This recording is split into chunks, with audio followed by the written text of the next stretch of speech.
Nous ne sommes pas en manque de logements en France. Nous sommes en manque de logements sociaux. C'est complètement différent.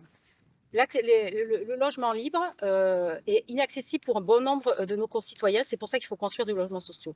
Mais du logement, il y en a assez. Le problème, c'est qu'il n'y a pas de rééquilibrage du territoire. On a des villes qui se vident, l'Odève, Carcassonne.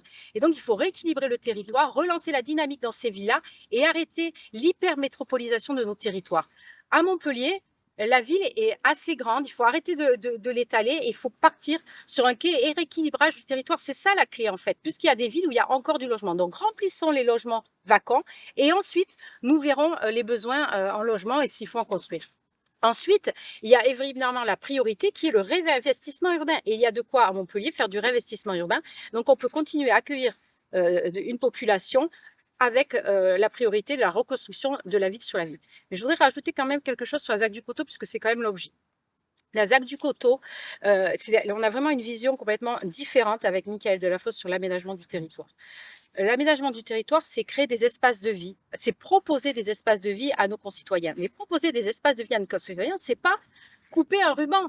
On peut très bien laisser ces espaces naturels tels quels. Ils sont déjà beaucoup usités. Il y a des balades urbaines, il y a des gens qui viennent faire du parapente, il y a des gens qui viennent faire du cerf-volant, il y a les écoliers et les écolières qui viennent justement observer la biodiversité. Il n'y a pas besoin toujours de faire des aménagements pour proposer des espaces de vie. Et cet espace-là, il est riche tel qu'il est. Alors peut-être qu'il faut renforcer un peu avec des arbres, etc.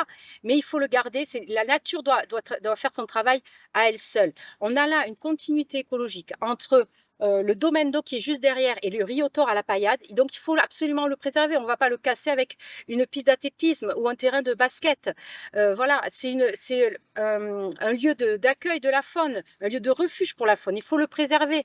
Voilà, donc c'est vraiment très important cet aspect de biodiversité qu'il faut bien avoir en tête sur ce secteur-là qu'il faut préserver.